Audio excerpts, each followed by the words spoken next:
네, 첫 코너는 증시는 지금입니다. 주식회사 플래처 김덕호 대표 나와 있습니다. 어서 오세요. 네, 반갑습니다. 네, 첫 번째 기업 네, 오늘 첫 번째 특징주는 태광에 대해서 함께 알아보도록 하겠습니다. 태광 어려운데. 네, 태광이 오늘 17.71% 상승하고 있는데요. 네. 사실 시장에서는 알래스카 프로젝트 수주 기대감부터 더 나아가서는 이 베트남 원전 관련 기대감까지 여러 가지 이슈가 동시에 들어오고 있는데요. 태광 과연 어떤 전망을 갖는 게 오늘 시장에서 유리할지 함께 알아보도록 하겠습니다. 자, 태광 일단 주가가 반응을 하는데 뭐 자주 있는 일은 아닌 것 같고 또 대중성을 많이 띠는 기업은 아닙니다. 평상시 거래량도 그렇게 많지 않기 때문에 하지만 뭐 알래스카 유전? 알래스카부터 뭐 원전, 조선, 원전 모든 사업을 또 영위하고 있는 기업이기 때문에 또 시기가 적절하게 상승이 맞아 떨어진 날이 아닌가라는 생각이 들거든요. 그래요. 뭐 어떻게 보세요? 일단 뭐 태광이나 뭐 성광밴드나 여러 이제 관이음새 관련된 기업들이 이제 오늘 상승했다라는 거는 뭐 의미는 여러 가지로 해석할 수 있을 것 같아요. 말씀하셨던 것처럼 뭐 조선까지도 확장을 할 수 있는 것이고, 뭐 지금 미국과 러시아 간의 이제 정상회담이 지금 앞으로 15일에 개최가 되다 보니까 뭐 이제 우크라이나 전쟁에 대한 어떤 종전 협상 뭐 이렇게 얘기가 나오겠죠. 그러면 당연히 이제 뭐 우크라 재건주 뭐 들썩일 수 있을 것이고, 근데 지금 재건주를 번쩍 잡자고 하니 지금 다른 테마는 먼저 갈 것 같고, 그럼 결론적으로 여러 가지 겹 테마가 있는 종목에 몰리다 보니까 뭐로 가도 갈 수 있는 뭐 관이음새 관련 종목으로 가자 뭐 이런 모습인 것 같아요. 그러니까 사실 이제 태광뿐만 아니라 이런 기업들의 특징은 뭐냐면요, 이게 동네에 있는 상점으로 비교를 하면은 철물점 같은 곳입니다. 네. 그러니까 평소에는 철물점 갈 일 별로 없어요. 근데 막상 뭐 열쇠 부러져도 철물점 가죠. 뭐 문제가 생겨도 뭐 철물점 가죠. 변기 문제도 철물점 가죠. 그러니까 뭐로 가도 갈 수 있는 것이 굉장히 많고 접목할 수 있는 게 많다 보니까 뭐 태광과 같은 기업들이 좀 거론이 되지 않았나라고 생각을 하고 있는데, 여기서 이제 주목을 할 거는 그러면 뭐 사실 여러 기업들이 있어요. 근데 일단 유독 태광이 조금 오늘 이제 좀 주가 탄력이 많이 나왔다라고 하는 것은 아무래도 기존에 이제 태광 같은 경우에는 좀 신용 자산에 대한 의존율이 좀 많이 높았어요. 그러다 보니까 좀 다른 종목들에 비해서는 좀 탄력이 좀 단기적으로 빨리 나온 격인데, 뭐 그만큼 이제 장 막판에 갔을 때 좀 차익 매물이 나올 수도 있지 않겠나 뭐 이런 생각도 좀 듭니다. 근데 저는 오히려 지금 이제 시장이 이제 다시 한번 이 관세 협상이 끝나고 난 마당에, 특히나 뭐 미국 같은 경우에도 다시 한번 이제 미국을 위대하게 만들겠다 얘기하면서 뭐 조선 거론하고 뭐 에너지 거론하고 이렇게 얘기를 하는 와중에, 오히려 지금 이제 핵심이 되는 것은 그 미국 내에서 자체적으로 자급자족할 수 있는 시스템을 얼마나 확장할 것인가가 이게 핵심이라고 봐요. 그러면 결국에는 그동안 우리가 흔히 말하는 뭐 금덩이가 묻혀있는 땅, 뭐 흔히 말하는 뭐 노다지 땅이라고 얘기를 하는 뭐 알래스카를 어떻게 활용할 것이냐가 굉장히 핵심이라고 보는데, 어제 그제 계속 이제 알래스카 관련 얘기들이 계속 나오고 있어요. 그러다 보니까 어쩔 수 없이 뭐 이 종목들을 뭐 놓치기는 어렵다라는 입장에서 좀 볼 수 있을 것 같고요. 저는 일단 뭐 태광 오늘 상승하는 거는 굉장히 좋은 움직임이긴 합니다만은, 일단 좀 주가 자체로 봤을 때는 좀 단기 소화를 좀 대비를 하자라고 말씀을 드리고 싶어요. 뭐 RSI 지표 같은 경우에도 뭐 이제 오늘 70포인트를 돌파를 했기 때문에 뭐 내일장까지 한 번 정도는 뭐 주가가 좀 한 번 더 탄력은 나올 수 있겠습니다만은, 뭐 지금 우리가 그동안에 이제 연초 대비했을 때 좀 주가가 좀 조정이 나올 때는 또 사실 한 절반 좀 안 되는 한 30%에서 40% 조정이 나오기 때문에 현재 보유자분들 같은 경우에는 조금 비중을 매도하시는 게 맞지 않나라고 판단을 하고 있습니다. 네. 태광 골프장은 잘하신다고. 네, 태광 골프장은 많이 가는데요. 네. 네, 태광 사실 주가에서 이렇게 급등세가 나오는 게 진짜 오랜만인 것 같아요. 네. 네, 사실 그래서 저 같은 경우에도 매도에 동의를 하는 바인데, 비중 축소. 네, 뭐 원전부터 조선까지 오늘 아까 말씀드렸잖아요. 시나리오가 맞아 떨어지는 날이어서 수급이 몰리는 것 같다. 네. 그런데 조선 같은 경우에는 섹터를 지금 계속 가져가기에는 상황 자체가 아직 뭐 노란봉투법 이야기도 나오고 있기 때문에 조금은 애매한 상황이다라고 생각을 하고 있고, 원전은 좋을 것 같아요. 네. 원전은 계속 긍정적이고 미국 관련 프로젝트 나올 수 있을 것 같은데, 원전이 좋을 것 같으면 그 외에 다른 대장 종목들 많잖아요. 네. 그런 종목을 사지 태광을 탑픽으로 가져가고 싶진 않다라는 생각을 갖고 있습니다. 뭐 어제 한화오션 주가 하락하니까 노란봉투법을 갖다 붙이던데 그건 좀 과한 해석인 것 같고, 그동안 여태까지 뭐 노동자들이 많이 고생하셨으니까 요즘 그 거제도에 이제 여름 휴가 갔다 온 분들 얘기 들어보면은 뭐 난리래요. 거기 뭐 이렇게 도크가 꽉 찬, 당연히 그렇지만 배들이 막 줄 서 있고 해상에 둥둥 떠 있는데, 그걸 작년에 봤으면 조선줄 샀을 텐데 막 이런 얘기 하더라고요. 근데 올해 봐도 제가 봤을 때는 조선업은 계속 초호황을 구가할 수 있지 않을까? 이어갈 수 있지 않을까? 이렇게 보고 있고, 태광은 태광 밴드에서 사명을 제가 바꾼 걸로 알고 있는데, 이 밴드라는 게 성광 밴드도 그렇지만, 아까 말씀하신 그렇다고 태광 철물점 이렇게 할 수는 없잖아요. 네. 뭐 의미가 좀 있을까요? 근데 단발성으로 좀 보시는 건가요? 시세는? 일단 지금 오늘 시세가 좀 표출된 거는 좀 단발성이라고 보고 있는데 올해 조정 이후에는 좀 볼만한 기업이라고 저는 얘기를 많이 드리고 싶어요. 물론 우리가 과거에 뭐 우리 한때 로봇주 한참 유행했을 때 그때 이렌시스라는 기업이 엄청 잘 갔었거든요. 근데 이렌시스가 실제로 뭐 보안 기업이다 뭐 이렇게 뭐 FM 가이드는 나오는데 실제로 이 이렌시스가 영위한 게 뭐냐면 도어락 만드는 회사예요. 그리고 뭐 로봇 댐퍼가 뭐 사용된다라고 하는데 이 친구들이 뭘 만드는 회사였냐면은 실제 비대에서 이 천천히 내려가게 만드는 이 댐퍼를 만드는 회사인데 이게 로봇 부품에 쓰일 거다 이렇게 하면서 테마처럼 빨리 움직이고 비대 뚜껑 말씀하시는 거예요? 그렇죠. 그러니까 비대 뚜껑 내려가는 건 천천히 만드는 이 속도를 조절하는 걸 댐퍼라고 얘기를 합니다. 근데 이런 기술들이 뭐 일반적으로 로봇이나 뭐 다른 곳에 다 사용이 되다 보니까 이게 꼬리가 붙으면은 이 로봇 관련주다 이렇게 돼 버리는 거예요. 그러다 보니까 뭐 이렌시스 같은 기업도 괜히 이제 좀 많이 주가 급등락을 좀 많이 반복을 했죠. 그래서 저는 일단 태광도 그렇고 성광밴드도 그렇고 일단 오늘 시장에서 좀 주가가 표출된 거는 조금 단기적으로 빨리 올라온 경험이 있어요. 그리고 다만 이제 제가 태광이나 성광밴드를 오히려 조정 이후에 볼 필요가 있다라고 얘기를 드린 이유는 일단 두 기업이 수출이 굉장히 좋아요. 네. 그러니까 내수보다 수출 비중이 굉장히 높은데 아무래도 이번 3분기, 4분기 때 조금 우려가 되는 것은 이제 관세가 이제 실제로 미국향 수출 같은 경우는 조정이 된 상황이니까 이게 좀 걱정이 되는 거고요. 성광밴드 같은 경우에도 북미 수출을 좀 많이 잡았습니다. 왜냐면은 태광에서 만드는 제품 같은 경우에 이제 뭐 카본 제품들, 이제 비카본 제품들 이것들이 지금 나뉘게 되는데 사실 이제 태광 같은 경우에는 뭐 사우디 프로젝트 쪽 수출을 했을 때 좀 실적을 많이 견인을 했던 경이 있고 성광밴드 같은 경우에는 미국향 수출에 대해서 기대가 나왔을 때 좀 많이 수혜를 받습니다. 근데 오늘 탄력도를 좀 봤을 때는 태광이 조금 더 빨랐다라고 한다라는 것은 뭐 앞서서 말씀드렸던 것처럼 이제 신용 잔고가 좀 아직까지 남아 있다는 영향도 있을 것 같고요. 그리고 이제 그러다 보니까 이제 주가가 좀 빨리 변동을 보이기 위해서 뭐 어느 정도는 뭐 주가가 좀 탄력을 얻은 걸 보이지 않나. 오늘 장주에 좀 변동을 좀 크게 보일 가능성도 있다라고 좀 보고 있어요. 반면에 그럼 이제 우리가 지금 시장을 중장기로 봐야 한다고 하는 이유 계속 강조드리는 거는 결국에는 지금 이 친구들이 강점이 뭐냐면 수출 크다, 그 다음에 펀더멘탈 강하다예요. 그러니까 수출이 많다라는 이유에서만 되는 게 아니라 부채 비율이 굉장히 낮아요. 네, 사실 재무적으로. 지금 그렇죠. 그러니까 두 기업 모두 부채 비율이 제가 알기로는 10% 내외였던 걸로 제가 알고 있는데, 그러니까 그만큼 이제 이 두 기업이 뭐 사실 지금 굉장히 어렵죠. 제조업 다 망해간다, 뭐 조선도 지금 쉽지 않다, 노란복수법 때문에 힘들다, 이런 이슈가 나오는 와중에도 회사가 지금 굳건하게 지금 갖고 있다라는 거는 이것만큼의 어떤 다른 기업에 대해서 흔들리지 않는. 그러니까 어떻게 보면 가치주 같은 거예요. 우리가 볼 때는 뭐 아까 제가 철물점이라는 표현이 굉장히 좀 투박하게 제가 표현을 한 거지만 그만큼 이제 우리가 가치주로서 돌이켜 볼 때 이렇게 주가가 폭발적으로 올라간다? 그때는 비중을 좀 줄이는 게 맞죠. 오히려 조정 이후에 다시 한번 또 기회를 보시는 게 바람직하다라고 말씀드리겠습니다. 그러게요. 태광 ESG 점수를 매기면 사실 높은 점수 주긴 좀 어려운. 그래요. 대신 인터내셔널이라는 지주사 아닌 지주사가 지금 대주주고 그 밑에 이제 개인 주주들이 있어요. 윤 씨가 들으신 것 같은데 좀 애매해요 이게. 성장을 구가하거나 주주 친화적인 기억이 별로 안 나잖아요. 이익은 나고 그다음에 재무적으로는 안정성이 있는데 뭔가 주주 환원 정책에 대해서는 조금 점수가 높지 않았던 약간 그런 이미지가 좀 있어서 그 이미지 탈바꿈을 어떻게 하느냐. 거기에 이제 재료가 뭐 조선업이 됐던 뭐 알래스카가 됐던 아니면 뭐 베트남 원전이 됐던 뭐 원전 이슈도 계속 지금 베트남까지 가더라고요. 뭐 세계 방방곡곡으로 나가는 우리 원전 이렇게 좋게 생각해야죠. 저는 태광에 대해서는 좋지 않게 이야기하긴 했지만 원전과 조선은 계속 좋을 거다라고 생각합니다. 네. 그래서 이건 좀 별개로 생각하고 싶습니다. 알겠습니다. 하여튼 태광이 오늘 주가가 좀 이례적으로 근데 성광밴드하고 이렇게 같이 아까 비교하면 보셨죠.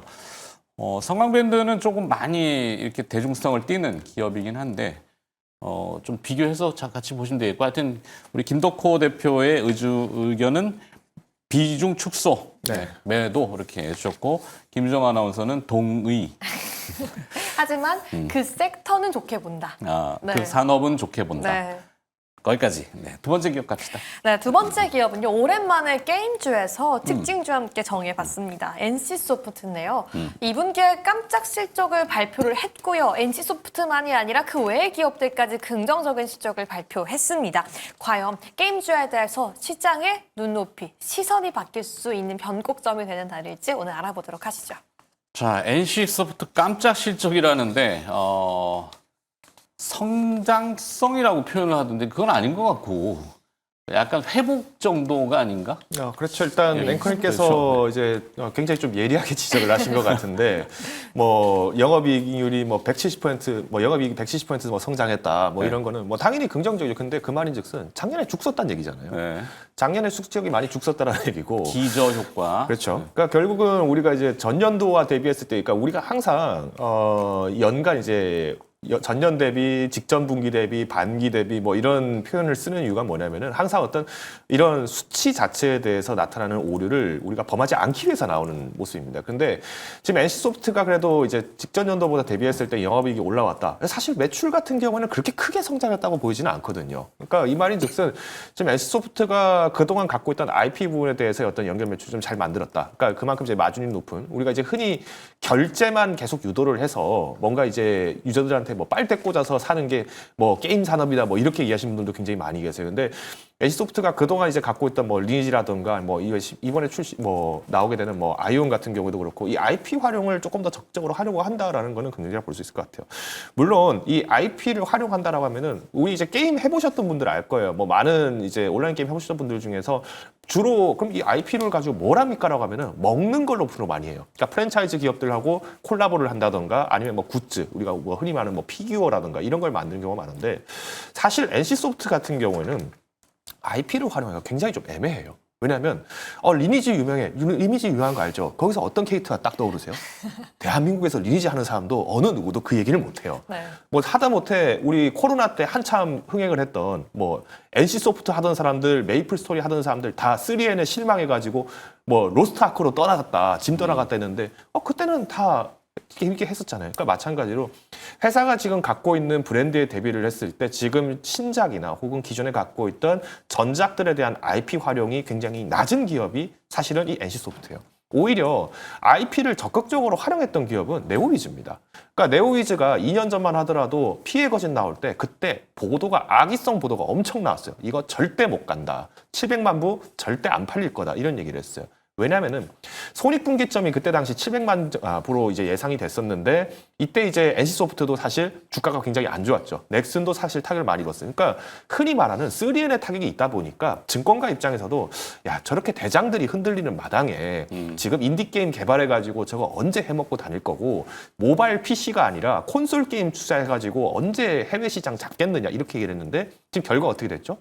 엄청나게 올라갔죠. 피해 거짓 지금 DLC까지 계속 잘 팔리고 있잖아요. 그러니까 이거는 사실 제가 NC소프트뿐만 아니라 뭐 크래프톤도 그렇고 넷마블, 넥슨 뭐 많은 게임사들 투자하시는 분들께 좀 조언을 드린다면은 굳이 내가 게임을 하질 않는데 게임주가 잘 간대라고 해서 사실 거면은 NC소프트는 좀 지향하시는 게 맞아요. 사실 지금 게임 산업이 뭐 NC소프트 그래도 연간 3천억씩 매출, 연간 1조씩 매출 나오니까 그래도 큰 기업 아닙니까? 맞는 말씀이에요. 근데 어디 국내체전 나갑니까? 네? 어디 국내체전 나가냐고요. NC소프트 상당수의 매출이 사실 국내에 의존 속일 수밖에 없어요. 오히려 해외 매출 만드는 기업들도 더 많이 있습니다. 근데 저는 일단 모바일 쪽에 특화가 됐다라는 거는 그만큼 단가나 가성비가 좋은 게임 산 건 맞아요. 이번에 뭐 EA나 뭐 많은 이제 액티비전 블리자드 이런 게임사들이 뭐 콜 오브 듀티도 낸다더라, 와 명작인 배틀필드 시리즈 또 나온다더라 이런 얘기 나오면은 전 세계가 다 들썩들썩 하잖아요. 근데 우리나라에서 리니지 나온다더라면 전 세계가 들썩다닌다는 얘기는 없거든요. 그러니까 결국에는 내수 의존적인 부분에서는 영업 마진율이 단기적으로 좋다. 이거는 모바일 매출 비중이 높다라는 거예요. 근데 저는 결론적으로 우리나라의 게임사들은 콘솔 시장으로 못 넘어가면은 해외 시장을 잡기가 어렵습니다.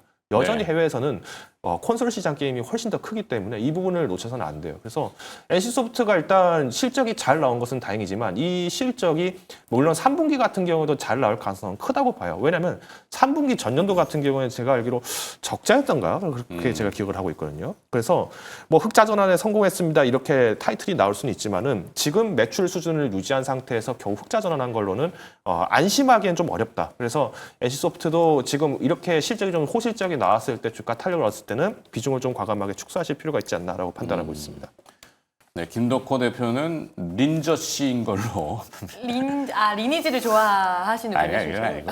뭔가 이렇게 한이 있잖아요. 아. 말씀하시는 게. 이게 확률형 아이템에 대한 시장 신뢰를 잃어버리면은 데미지가 이미지를 한번 타격받으면 이게 회복하기가 너무 어려워요. 그러니까 자칫 잘못하면 늑대 소년이 아니라 양치기 소년 이미지들이 있는 기업들이 몇 개가 있어요.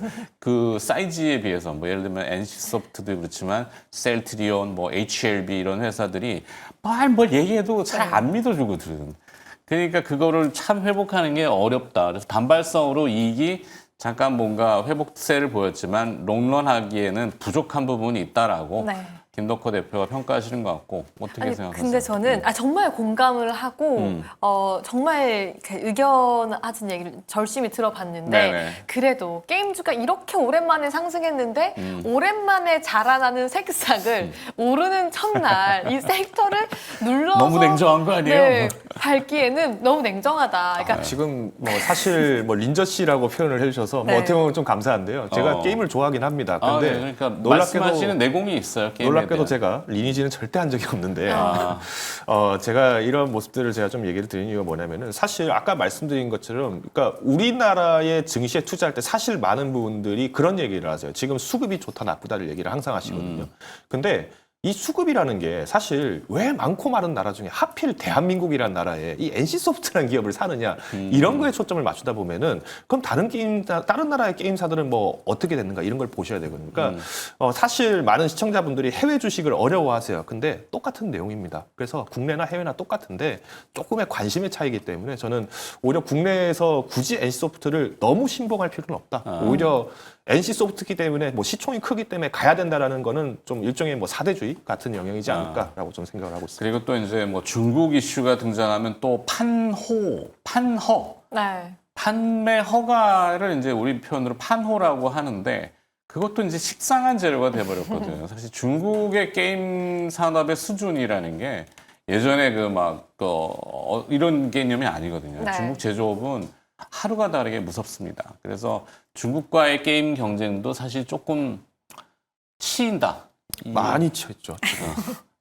저는 그래도 오늘 막 상승하기 시작한 게임주를 좀 방어를 해보고 싶은데 실적이 잘 나왔다라고 이야기를 하잖아요. 그게 뭐 서프라이즈인지 잘 나왔다 정도인지는 사람마다 평가가 다르긴 하겠지만 1분기부터 지금 사이에 어떤 일이 있었냐면 어쨌든 그 전에 실적이 계속 안 좋았기 때문에 구조조정도 하고 네. 인건비도 절감을 하고 광고비를 되게 많이 줄였어요. 어제 저희가 화장품 이야기할 때 오케이. 광고비를 너무 많이 지출했다라고 알바, 오히려 글로벌. 이야기했잖아요. 오히려 게임주는 광고를 진짜 많이 하고 마케팅을 많이 해서 사전 예약까지 받아야지 그 게임이 흥행이 되는 구조인데도 불구하고 많이 절감하면서 실적 좀 개선을 전반적으로 이뤄냈다라고 전 보고 있거든요. 그래서 NC만이 아니라 그 외의 기업들까지 실적이 나쁘지 않게 나왔다라고 생각을 하는데 저는 그래서 NC가 너무 좋을 것 같고 더 좋을 것 같아서 지금 봐야 된다라는 게 아니라 네. 일단 8월 20일에는 세계 3대 게임 행사 게임스컴도 가지고 있고 그러니까 열릴 예정이고 NC의 AI 기대감이 있는 데다가